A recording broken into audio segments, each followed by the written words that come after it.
So here's what we're going to cover in the time we have together. I am going to share what I believe are 7 very surprising facts about love.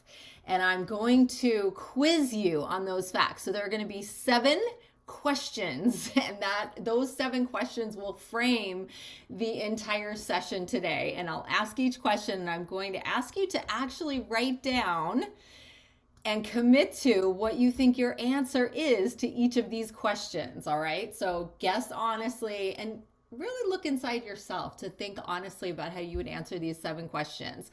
And then I'll tell you what my answer is. And really, my answer comes from my coaching certification programs and my reading and my time as a communication studies professor for 28 years teaching interpersonal communication and relationship communication. So I will have some opinions on things, but I'm very curious to see what you think and how we might find some common ground in what we both think about love, you and me. So the 3 areas that we'll be covering are self-love, which includes lovability, unconditional love, and romantic love. So if you came just for the romantic love part, hopefully you're going to get some good value in the first 2 parts, and you're going to see the connection of how healthy romantic love requires self-love and conditional love. So they all go together. But even if you're not in a romantic relationship, self-love and unconditional love are incredibly important concepts to understand and to be practicing in our lives. All right, so I have my first question for you. I said there would be 7 questions. So here's my first big question.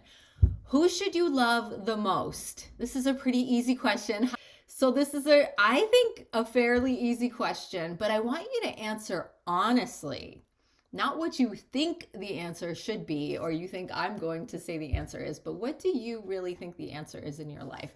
Who should you love the most out of everyone in your life? And I know a lot of people might want to say God, if you have a relationship with God, if you are a spiritual person. So let me make this a little more specific. A living, breathing human being in the flesh form on this planet. Who should you love the most? So the answer is, of course, you. Yes, the answer is me. I should love me the most. And yes, this is coming from someone who is the mother of 2 children, who has been married for 27 years, whose parents are not only alive and kicking and doing great, are here on the call, who I'm super close to. I still believe, and all my study has proven to me, that we need to love ourselves the most first. Isn't this the most adorable picture? Look at this little baby girl and how much she loves herself. I want you to remember this picture and remember that this is how we're born. This is our natural state of being totally in love with ourselves, totally in love with life, the fact that we get to be here. What are the odds that we get to be here and be a human being on the planet and be alive and be enjoying a life and a body to live the life in? Pretty low, pretty small odds, right? So loving ourselves is key. It's the first step. And even though this little girl seems, so in love with herself, and we can say she's so cute, kissing herself in the mirror, right? Loving herself. I really want you to think about, if you do that for yourself, how comfortable would you be going up to your mirror? Okay. Yes, it might require some Windex and a paper towel, and that's okay. You have those, or some healthier form than Windex, right? How would you feel going up to a mirror and kissing yourself? How would you feel going up to a mirror and saying into that mirror, I love you. You are amazing.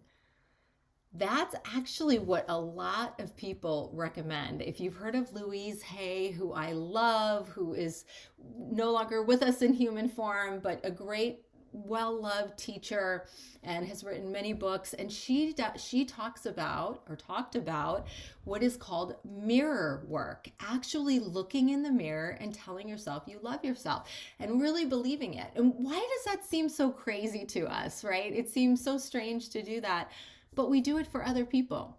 Think about it for a second. Why is it any more strange or uncomfortable or unusual to say I love you to yourself, looking into your own eyes, than it would be saying to another person, to a partner, to a parent, to a child? It should actually be just as easy, believe it or not.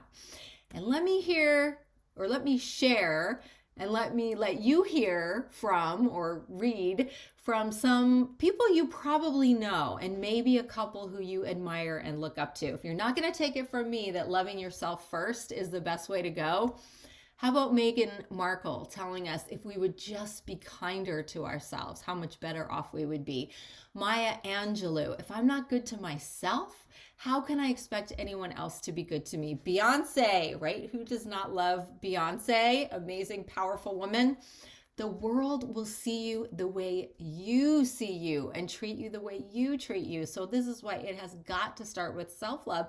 And even as far back as Lucille Ball, who, did not really come up in a time where loving yourself was part of the conversation that was happening in popular culture. But she said this even then: love yourself first and everything falls into line.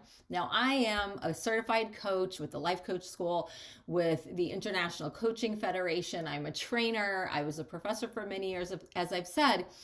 And in my work with people, I have to tell you that this is one of the biggest hurdles, no matter what it is. If I'm working with someone on public speaking confidence or leading a team to move in a particular direction, to follow a certain vision, right?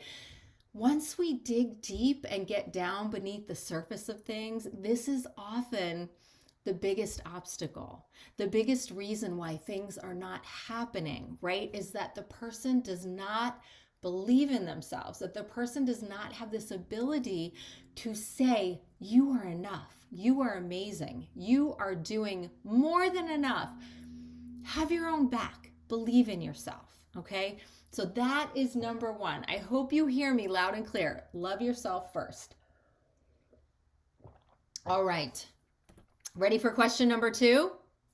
So my next question for you, question 2 of the 7 questions, is how lovable are you, right? If the most lovable person on the planet were 100% lovable, if you're honest with yourself, how lovable do you deem yourself to be? What percentage, right? Do you think I've made some mistakes, I kind of blew it here, and I said something to someone last week that wasn't very nice. I'm feeling about 50% lovable. More than that? Less than that? What is it for you? So most days, vastly, some days, absolutely. I am so with you. Many days, I'm like 20%, 25%. I'm not happy with the way something's going, and I don't feel lovable, okay? So be aware it can vary. But here is the truth that I want you to remember after this course. Please, please, please. You are 100% lovable. Always. No matter what you've done that you're not proud of, no matter what mistakes you've made in the past, you are 100% lovable. That is the only answer here. If you've made a mistake, or if something you've done hasn't lived up to your own expectations, all that means is you're human. We're all human, we're all imperfect, but we are all 100% lovable. And this concept really created a shift for me, because so many people are out there thinking that their lovability is based on how much other people love them. It's not at all. Our lovability is innate. We are born 100% lovable. We are always 100% lovable. And how much or how little someone else loves us, all that indicates is their capability for loving, their capacity for loving, which usually has nothing to do with us. It may have to do with how they were raised, how they were loved, or where they didn't find love, right? So we must remember we are all 100% lovable no matter what. Okay, that's a really, really important concept to understand. And that concept comes from the Life Coach School, and there's a lot more on this. I'll say that more slowly. The Life Coach School, fantastic podcast. I highly recommend listening to the podcast episodes from the Life Coach School on love, unconditional love, lovability. They're so powerful, and they really will help you to understand these concepts at a deeper level. So you're 100% lovable. All right. Question number 3, we're moving on to topic number 2, which is unconditional love. I think that we all have a concept of what unconditional love is. And I think that we like to think that we are unconditionally loving beings, right? I unconditionally love my children. I unconditionally love my friends. I unconditionally love my students if I'm a teacher, right? We want to believe and feel that we have this huge capacity for unconditional love. Even if I disagree with someone and their political views, whatever it is, we want to feel and believe that we still have this capacity for unconditional love. Okay, so let's really look at that though. How challenging is it when we disagree, when someone does something that we don't like, when we feel hurt because of the way we're interpreting and thinking about something that someone else said or did? So what percentage of the time is unconditional love an option? You might be thinking, well, about half the time or some of the time, but here is the truth, okay? Unconditional love is available to us 100% of the time, no matter what the other person has done, no matter what someone else said. Now, let me clarify. Unconditionally loving someone doesn't even necessarily mean that you want to spend time with them. It doesn't mean that you want to be in a relationship with them. It certainly does not mean that you will tolerate abuse or mistreatment or disrespect, although you want to look at that and see if that's really what's happening or if that's just one interpretation, right? So we want to be honest with ourselves. But we can unconditionally love someone no matter what choices they are making. And why would we want to do that? Why would we want to unconditionally love someone even if we're not happy with them? Here's why. Because it feels better for us. Think about how anger feels. Think about how hatred feels. Think about how harsh judgment of another person feels. Guess who we're hurting the most when we're engaging in that kind of thinking and that kind of behavior? You know, we're hurting ourselves the most. When we choose, despite whatever obstacles might appear to be present, to feel unconditional love for other people, we feel better. We are making the choice to cause ourselves far less suffering when we can rise above our expectations and how we're interpreting someone else's choices and just allow unconditional love to be present.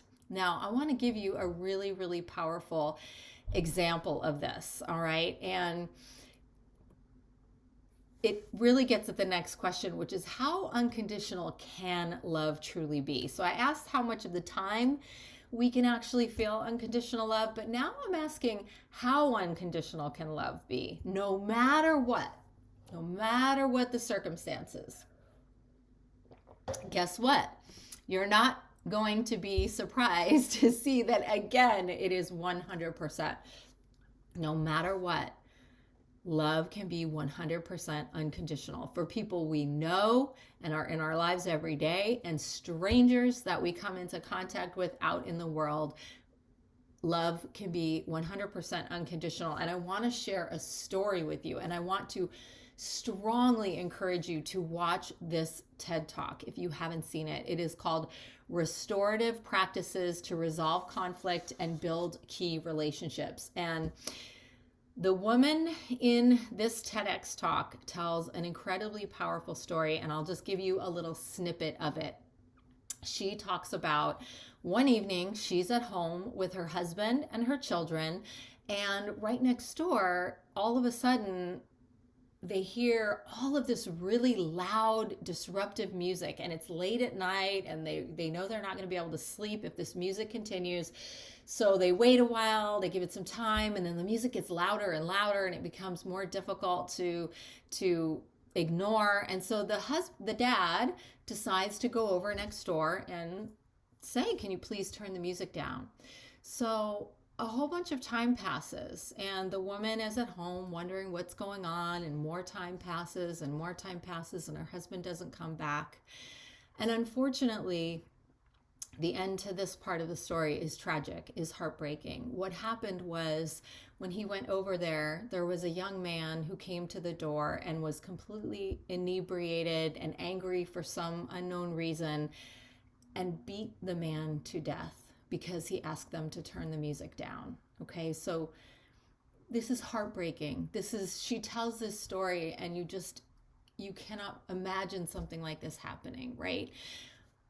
Then she goes on to tell the story of how she felt the need to visit this young man who had murdered her husband in prison. She had to see, who is this evil monster who would take my children's father away from them, who would destroy my life in this way.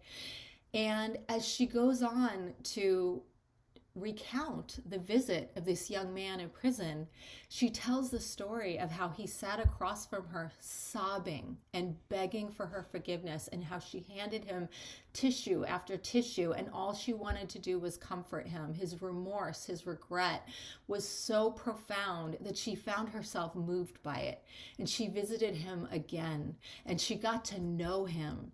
And she talks in this TEDx talk about how she learned about how he was abused and abandoned as a child. She learned about the hardships he experienced. She learned about how his heart became hardened to the world and humanity, and how he wanted redemption. He needed forgiveness. He was so remorseful. And the way that she describes the way that she came to feel about this man who murdered her husband is that she actually began to feel unconditional love for him, even in those circumstances. And the two of them, once, I'm not sure if he was released from prison or he was able to get some release to do speaking, the two of them actually went to schools as speakers to talk to kids about how conflict can be resolved in peaceful ways, and about how two people can come together even in the most unimaginable circumstances to teach others about love and redemption and forgiveness. Now, that is unconditional love. If you tell me, as many people I talk to, and sometimes I even feel myself, well, I can't feel unconditional love for this person. They drive me crazy, right? They're so annoying. They keep doing this thing. They're not meeting my expectations. Think about this woman. Think about Katie Hutchison. If she was able to feel unconditional love and to be with and create with and heal this young man who had murdered her husband, isn't that available to each of us? And wouldn't we want to choose that? Because it feels so much better. Love is a gift that we give ourselves. Feeling love for others and for ourselves feels amazing. Why would we deny ourselves that when it's so accessible to us all of the time?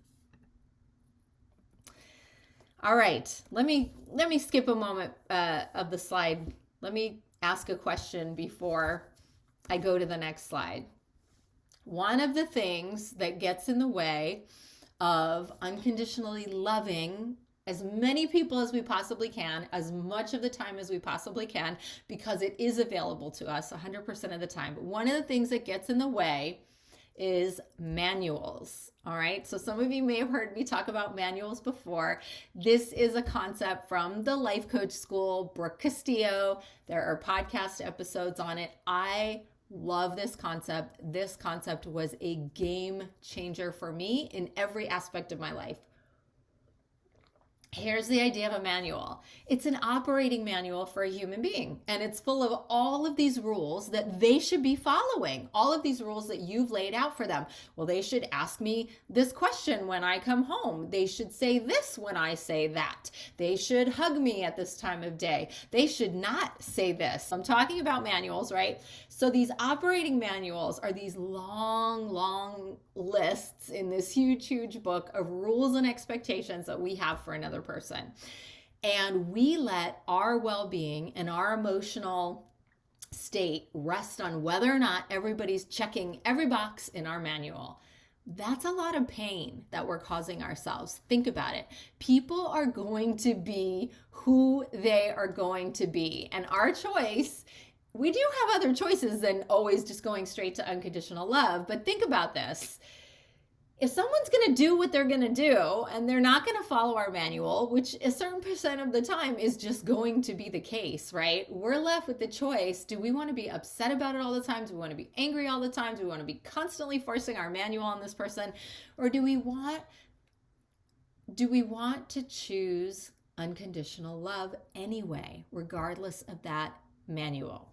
When I first got married, I had so many rules in the rule book, in my operating manual for my husband. I talk about that all the time. And now I've let most of them go and I just love him for who he is. And he's so different from me and he has different love languages and different interests. And we really enjoy each other because of that. And I threw away my manual. So that's where the next question was that I was starting to show, which is, how many manuals should we have for people in our lives? And of course, the answer is 0. So remember, a manual is usually an unspoken, set of rules that's really not reasonable to expect someone else to fulfill for you. I'm going to give you a little bit more on that in just a moment, but take a look at this old, real, actual advertisement, right? We look at it now and hopefully we cringe, right? From the 1950s. The manual for how to be a good wife. And look at this woman. She's wearing her fancy dress and her pearls as she's about to beat eggs and looking off with this dreamy look in the distance. That was the manual for a wife in 1950. Can you imagine, right? We don't want to have manuals for other people and the roles that they should play. Now, reasonable expectations, being respectful, asking for what you need, all of that is great. But manuals are all about not letting people be who they are and letting ourselves get all worked up and upset just because someone's making a choice that maybe wouldn't be the choice that we would want, but it's their choice and it's their life, right? So I'm going to show you a quick little 2-minute video that I created about manuals for me and my personal life and the difference it made. And remember, we're finishing up the second topic, which is unconditional love. And we're talking about manuals being one of the biggest obstacles to feeling unconditional love. Even, I know some of us are teachers, right? And we have all these expectations of our students. And we think we're justified. We have our syllabus. We think we know what they should do, right? And how they should live up to our demands in the course. But maybe they have other things going on. Maybe they have challenges we're not aware of, right? And maybe we can unconditionally love and support them no matter what. So take a look. This video was actually part of my final exam for my certification in the life coach school. We had to pick one life coach school concept, which was hard because there are over 350 podcasts and I've listened to all of them and each one pretty much has its own unique concept and the manual is one of them. But I just love the manual and it helped me so much in my marriage. So I wanted to create my little 2-minute final exam, part of my final exam. There were a lot of parts of that test on the manual. So I want to show that to you really quick. Hey, can I vent to you for just a minute about my husband? Thanks. Last night, I got home from work and I was really upset about something and he knew it, but he just left me alone. He didn't even ask me if I wanted to talk about how I was feeling. And he does that kind of thing all the time. So insensitive, right? It's as if he never read my manual. Cut. None of that was true. I was acting to demonstrate the concept of the manual. A manual is an invisible, usually unspoken, large set of rules and expectations that we have for another person. And we blame our feelings on whether or not that person is doing everything we have in this manual. The truth is, life doesn't work that way. We are responsible for our own feelings. When I first got married, I had a hefty manual from my poor husband, and all it ever caused us was disappointment, conflict, pain, and suffering. I had to learn that reasonable requests and healthy boundaries are great, but manuals need to go. When I let go of my manual for my husband, I was finally able to see what an amazing person he is, the kind, loving, generous, smart human being he is, just as he was. We've been married for 25 years now, raised 2 kids, and we're happier than ever with no manuals. Who do you have manuals for? Your partner, colleagues, siblings, parents, kids? Are you ready to experience the freedom and peace that come with letting go of those manuals? The energy it can free up? We can help. Let's talk.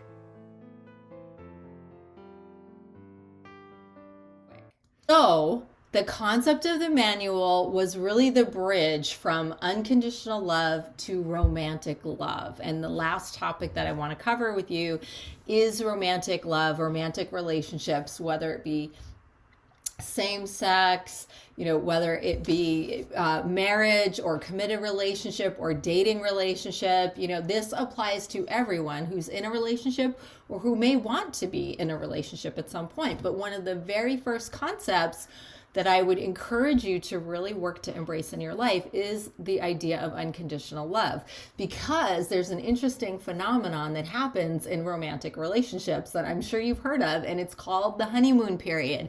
And it is literally a phase that psychologists tell us is very, very real in the beginning of a relationship.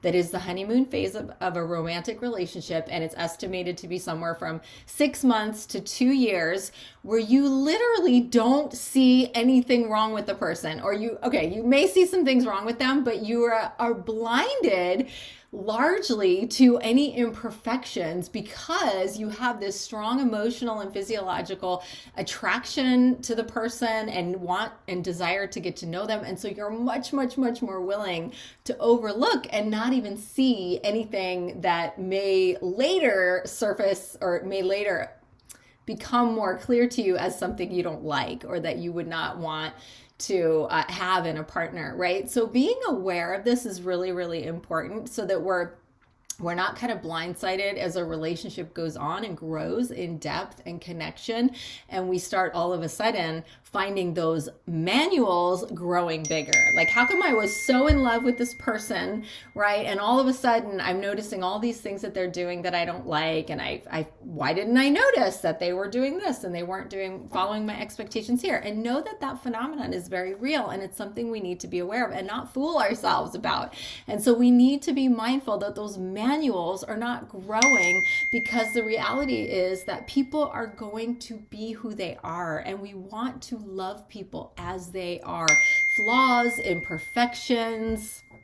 So the bottom line here is that in healthy romantic love, we are aware that we are not going to find the perfect, magical, mystical love relationship and person who ticks we can tick off every single expectation on our list for. We're going to be different, and they're going to help us grow by showing us how to live differently in the world and complementing our strengths and the way we are. Again, that does not mean that we accept abuse or mistreatment. It doesn't mean we can't ask for and make requests for things that are reasonable for us to expect from someone else. But here's the reality of many, many romantic relationships, which I know from my own experience before I got married and well into my marriage, and what I know from working with lots of other people, is that there can be a much higher than what's realistic expectation of how much the relationship should fulfill of our needs.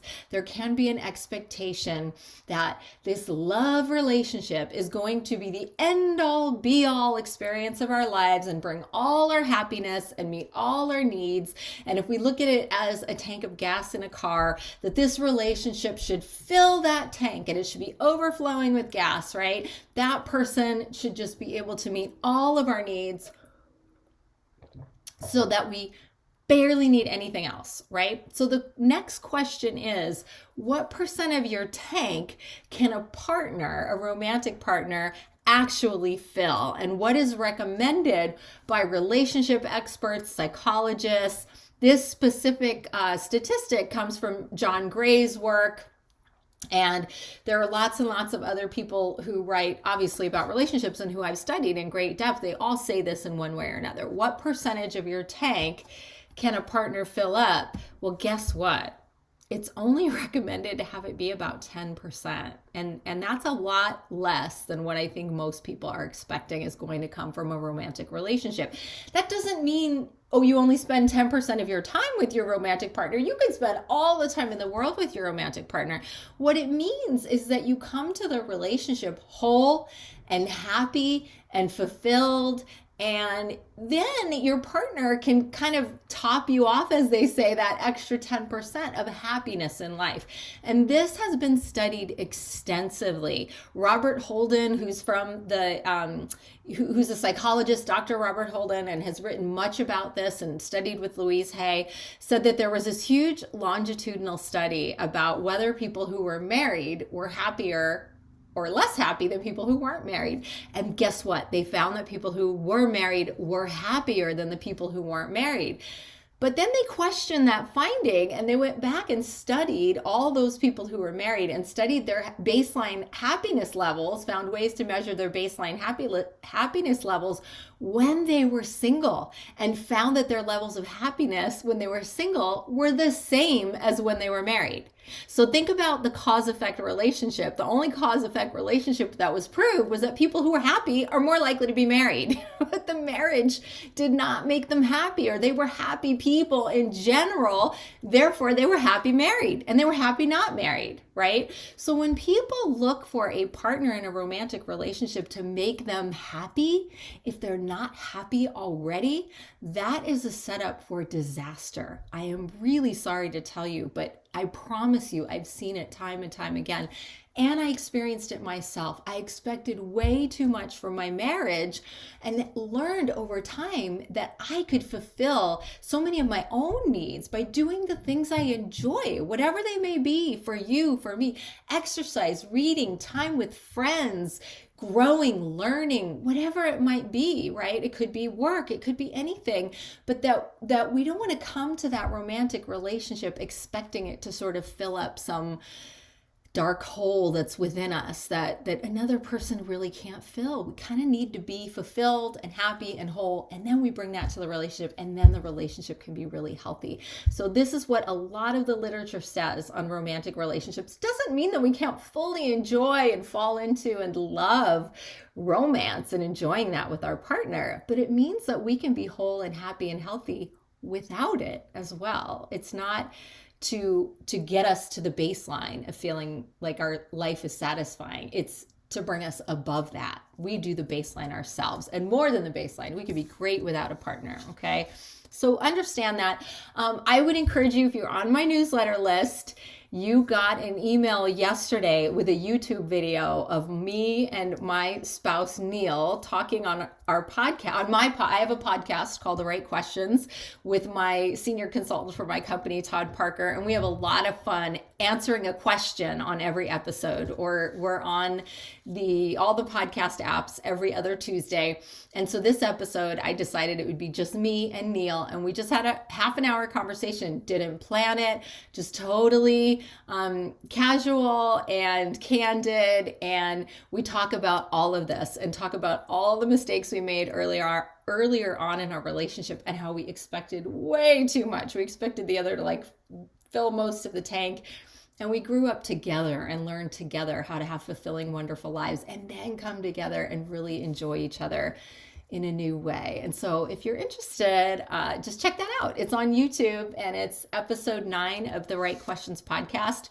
We released it early before the actual podcast episode comes out. We released the YouTube video, which is on our YouTube page for the Right Questions podcast, because I wanted people, if they wanted to, I mean, no pressure, but I wanted people, if they wanted to be able to watch that video of us over Valentine's Day weekend, because we really do share the difficulties and the struggles that we've had and what caused those struggles and what got us through and why we're in a good place right now. And I think we shared it pretty honestly. And we also tell the story of how we met and some other silly kind of fun things. So I hope you'll watch that and check it out. Take a look. Again, if you don't believe me, I'm going to let you see it from some really credible people. So let's all just read all of these messages which reinforce exactly what I just said.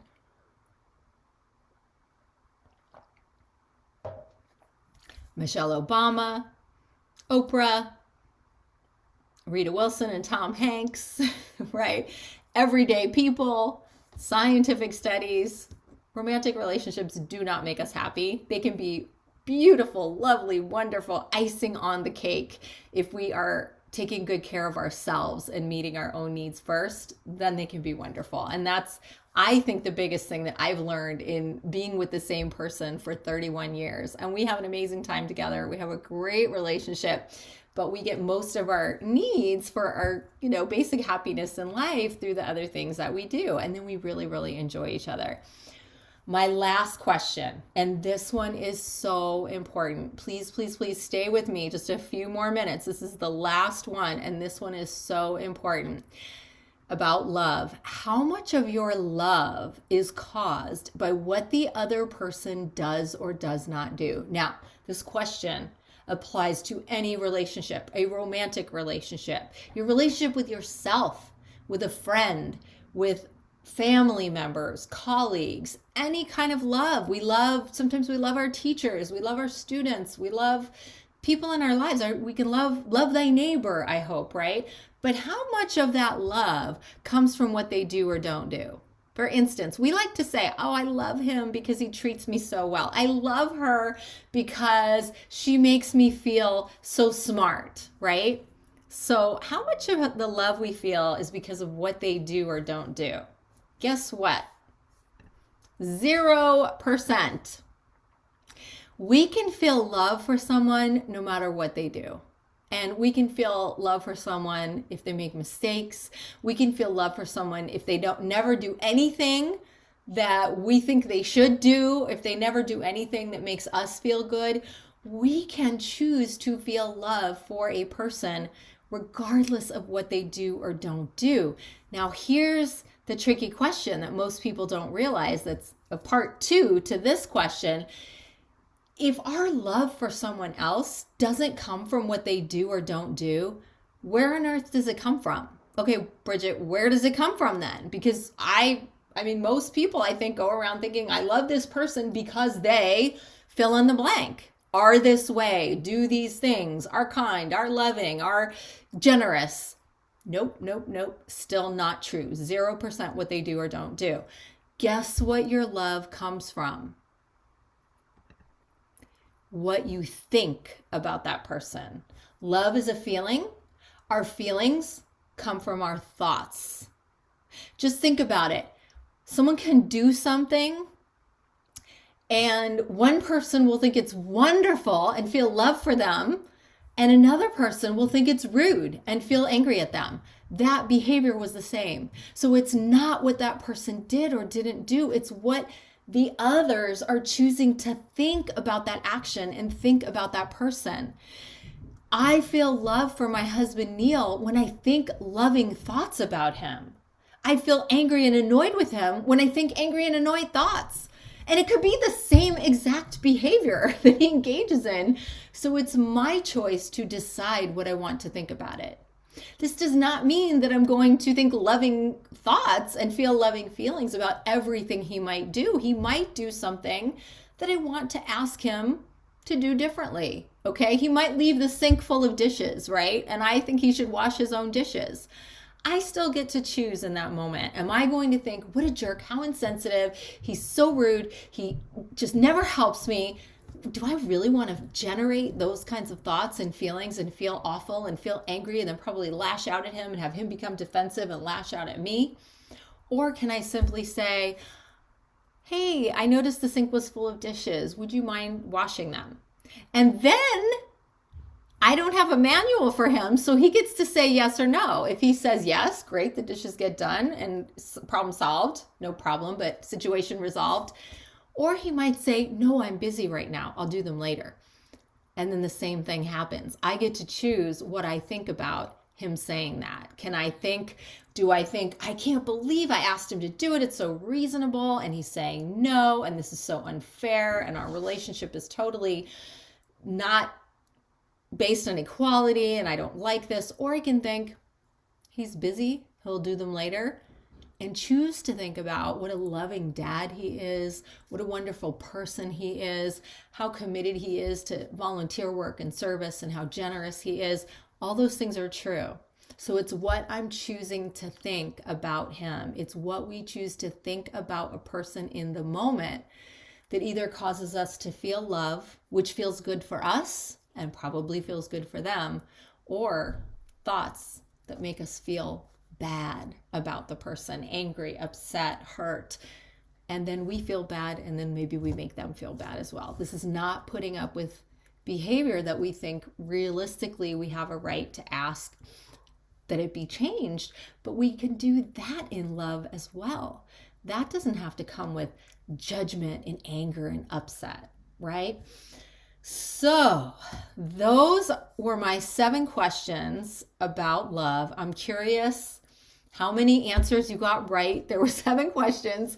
They were all either 0% or 100%, pretty much, right? So there was a kind of a little clue there as we went on to what the answers would be. And I hope that those concepts about love have helped you to see how good love feels, how available love is to us no matter what, and how we can have incredibly loving relationships and connections with ourselves. We can love ourselves the most so that we will then be able to share love with others and receive love from others, and how we can unconditionally love anyone and see them for their beauty and their humanity and the perfect baby that they were born as in this world, and have compassion for the difficulties they've had that may have led them to do some things that might not be in our manual, right? And then finally, whether you're in a relationship or not, if you want to be in one, or you're in one and it's struggling, or you're in one and it's great, just keeping in mind that romantic love is not everything in our life, and it can be a wonderful addition to a happy, full, satisfied life if we see it as just that. And we don't need to have a perfect partner who meets the expectations of everything in our manual, and most of the things in the manual are just how we're different, and we need to love each other and accept each other and embrace each other for who we are and see the beauty in that person as our partner, rather than choosing to think thoughts about them that are not loving and not kind. So that's a quick little summary of everything that I had to share with you today. I could not possibly encourage you more to listen to the Life Coach School podcast. There are many episodes about love, many episodes about romantic love, about unconditional love, episodes about trying not to have manuals for people and how much pain they cause us all. And on the other side of that, how to draw healthy boundaries and how to make requests in a loving, kind, calm way when we need to and when we choose to, and how that allows us to be even more unconditionally loving and connected. So my final word does come from Brooke Castillo, the founder of the Life Coach School, and she says love is always an option. And I really believe that. I don't always live up to it. I sometimes struggle, as I'm sure you do as well, but I like to remind myself that it is always an option. And she says that unconditional love is something she does for herself. This is Brooke. And I think it's a good reminder as well that when we choose to feel unconditional love for someone else, it's actually a gift to ourselves because it feels so good. It's easy to love someone when they do everything you want them to do, right? So that doesn't make us feel that great. But when we can see someone's humanity and imperfections and things that are different from us and still feel unconditional love for them, it's such a gift to them and really to us, because we're increasing our capacity to feel love and to give love and to receive love at the same time, right?